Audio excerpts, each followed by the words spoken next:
Memasuki tahun politik 2024, banyak pihak mengingatkan kepada seluruh media agar bersifat netral dalam menyampaikan informasi.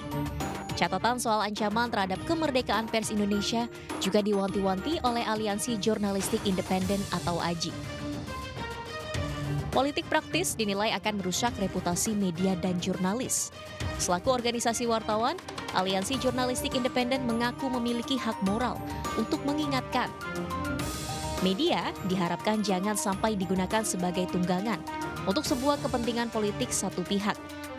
Media terus diingatkan untuk memiliki tanggung jawab besar untuk melayani kepentingan publik. Lantaran kental aroma partisan, kondisi media dikhawatirkan tak lagi lurus menjalankan fungsi dan perannya.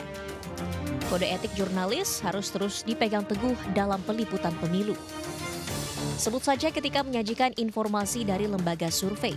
Misalnya, jurnalis tak bisa menerbitkan berita dari satu lembaga survei saja, namun harus ada perbandingan. Bagaimana sikap pers Indonesia menghadapi tarik-menarik seperti itu? Persoalan ini tentu menjadi aktual untuk diurai dan dipetakan. Sementara itu, Aiman Wicaksono, selaku jurnalis senior yang juga terjun ke dunia politik, menegaskan di akun media sosial miliknya bahwa ia tetap berkomitmen untuk menjaga etika. Ada banyak yang mendukung pencalekan saya, tapi ada juga yang mempertanyakan dan ada pula yang menghujat. Tentu ini bagian dari perjalanan kehidupan saya dan saya menikmatinya. Yang jelas saya tidak akan pernah berhenti berjuang untuk melawan kecurangan.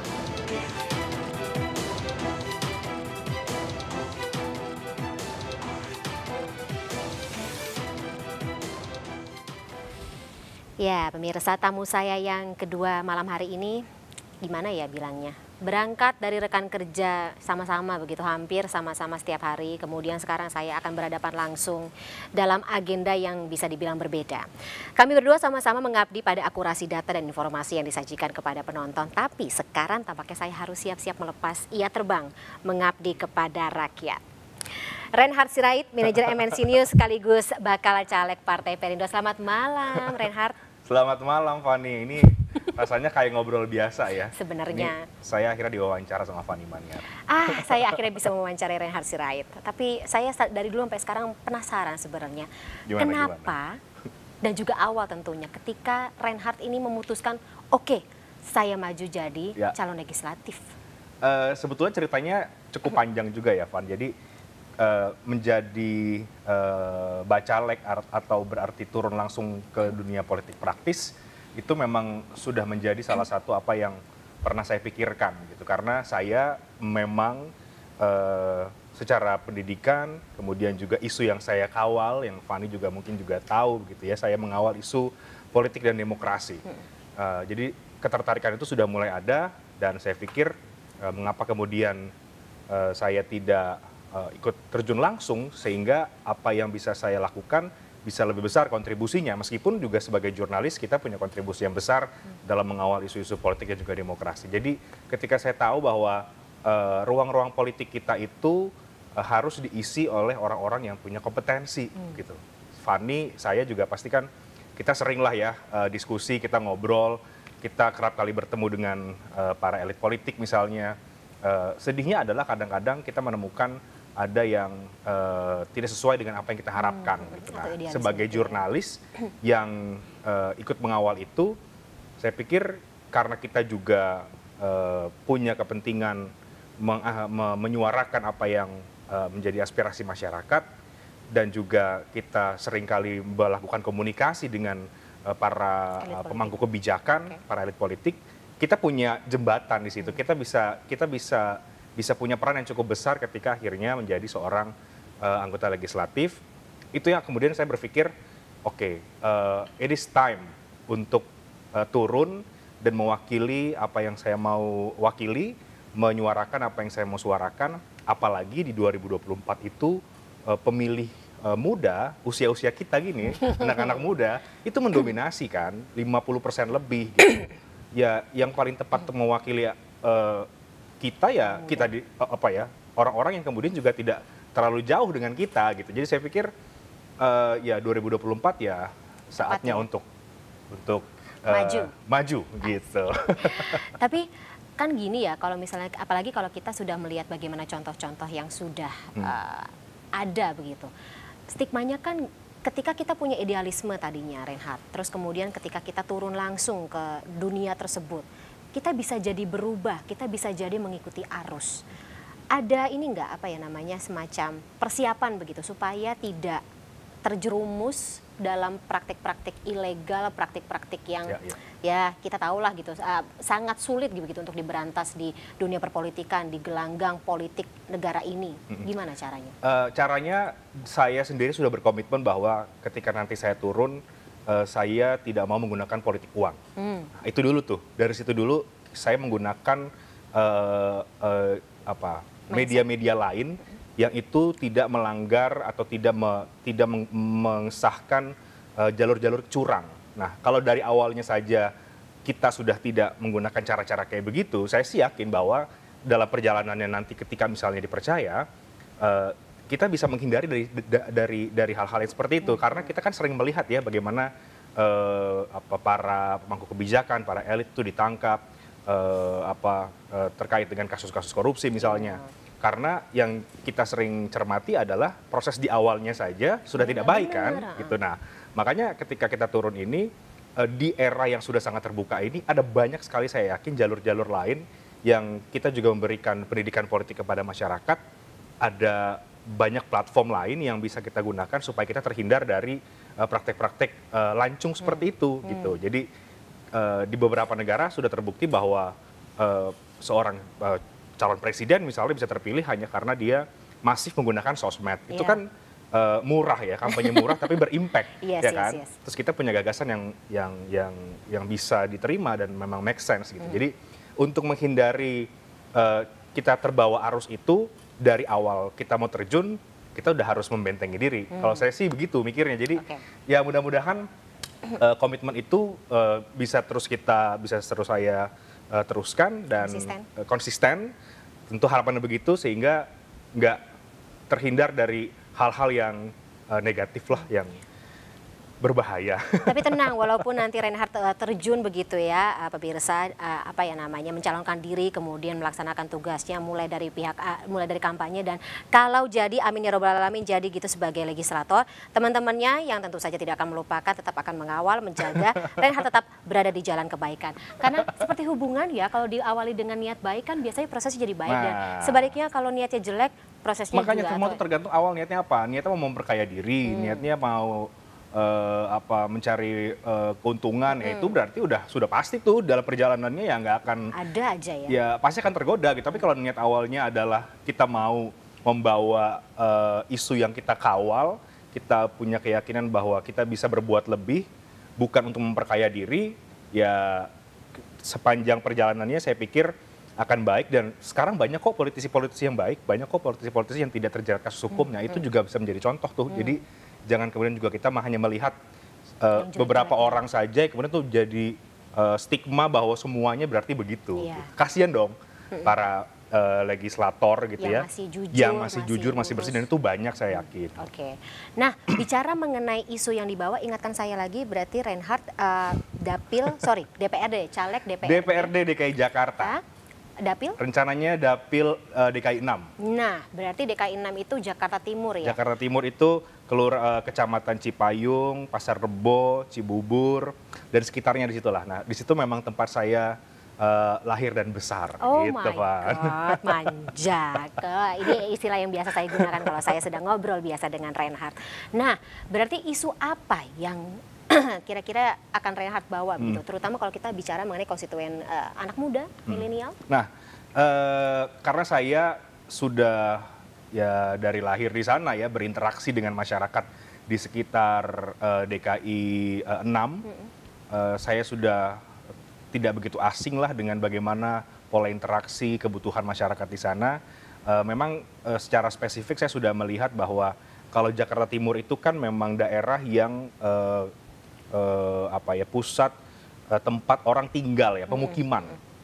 Jakarta Timur ramai, kemudian juga ekonominya ekonomi masyarakat, yang UMKM, yang kemudian juga pasar kan begitu ya Jakarta Timur. Jadi, nah itu tuh yang kemudian sudah saya identify. Nah kalau kemudian Fani tanya apa yang mau saya perjuangkan begitu ya dari atau mapping apa yang ada di daerah sana, saya pikir ya tidak jauh dari kemudian kebutuhan masyarakat yang seperti itu. Itu kalau kemudian kita bicara soal ekonomi. Tapi kalau kita bicara soal sosial politik gitu ya, di Jakarta Timur itu kan juga sangat majemuk. Jadi lintas etnis, ada gereja, ada masjid, ada tempat-tempat ibadah yang lain, dan semuanya rukun. Nah itu yang perlu kita kawal bersama-sama gitu. Jadi saya pikir isu-isu soal sosial, politik, pemerintahan, kebijakan, komunikasi, itu yang saya pikir akan menjadi ranah-ranah yang saya mau kawal, yang itu kemudian saya tahu di DPRD itu kan ada komisi 1 atau komisi A ya, yang itu meliputi hal-hal yang sifatnya politik, pemerintahan, masyarakat, kehumasan. Nah, hal-hal itu yang saya pikir mau saya untuk bawa kalau nanti memang dipercaya oleh masyarakat. Interesting. Jadi Jakarta Timur tuh semacam kayak citra kecil dari Indonesia ya, penuh dengan kemajemukan, tapi toleransi juga harus dijaga dan juga terlihat begitu ya. Dan masih banyak masyarakat itu yang kental dengan adat istiadat ya, budaya-budaya Betawi misalnya, atau hal-hal yang mungkin di daerah lain sudah mulai hilang, kebiasaan-kebiasaan waktu kecil, di Jakarta Timur itu masih hidup loh, masih ada karena masyarakat kan banyak, luas, dan semuanya hidup rukun gitu. Jadi memang menarik Jakarta Timur ini. Kalau tadi Mas Aiman katakan Jakarta Timur itu memang dapil yang cukup panas memang iya betul, tapi ya juga kita lihat Jakarta Timur memang ini unik dan sangat majemuk. Gitu. Dan tentunya menjadi warna tersendiri begitu ya untuk dibawa di DPRD seperti itu. Nah, bicara mengenai DPRD lagi Reinhardt, ada yang bikin saya penasaran gitu. Kita Reinhardt. Ini banyak penasarannya ya? Iya dong, namanya juga wartawan kan kebanyakan penasaran, tindak lanjut belum tentu. Jadi gini, Reinhardt membawa aspirasi saya, kan kita kaum muda nih. Tapi kan yang namanya anak-anak muda tuh apalagi kayak yang turun ke dunia politik, lagi-lagi suka ada citra karena anak kemarin sore belum punya pengalaman, aspirasi kita tuh kayak semacam di nomor 2-kan begitu, kalah begitu dengan praktek atau habit yang sudah berlangsung begitu lama dari para senior-senior, tetua-tetua ini gitu. Gimana caranya kalau dari kacamata Reinhardt, anak muda ini bisa bikin perubahan?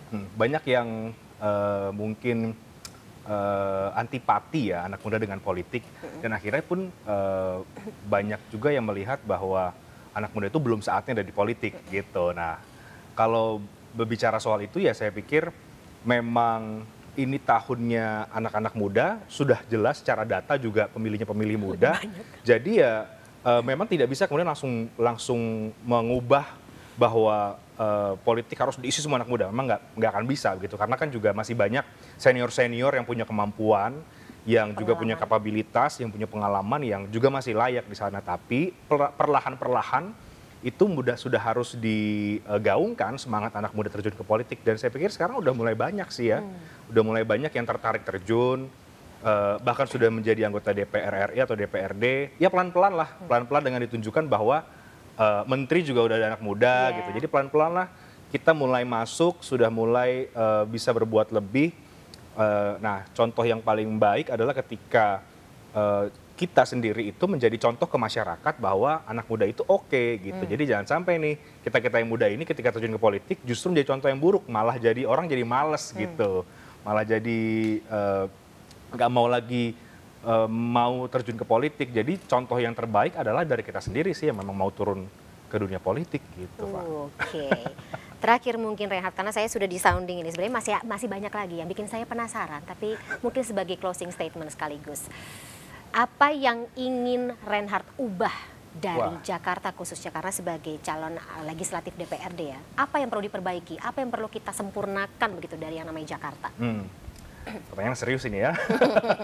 Sebetulnya Jakarta sekarang setelah melewati banyak kepemimpinan gubernur, kita sudah merasakan sudah semakin baik ya, sudah semakin baik, sudah semakin transparan, tata kelola juga sudah semakin baik. Tapi kalau kemudian ada yang perlu diperbaiki lagi-lagi, saya pikir adalah ini soal bagaimana uang yang besar itu, jadi per tahun itu kan APBD-nya DKI itu kan 70 triliun rupiah sekitar segitu ya.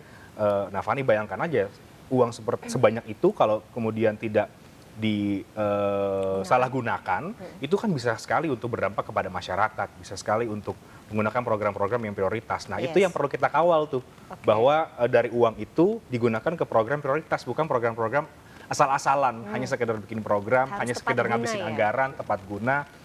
Itu perlu sekali. Jadi tata kelola pemerintahannya yang itu menurut saya perlu kita cermati bersama. Nah, ini nih anak-anak muda dan Partai Perindo yang mudah-mudahan di 2024 punya keterpilihan di DPRD DKI Jakarta, bisa memberikan warna di situ, bisa membawa semangat Indonesia sejahtera yang juga bisa kita terapkan di DKI Jakarta, karena Jakarta ini kan ibu kota. Betul.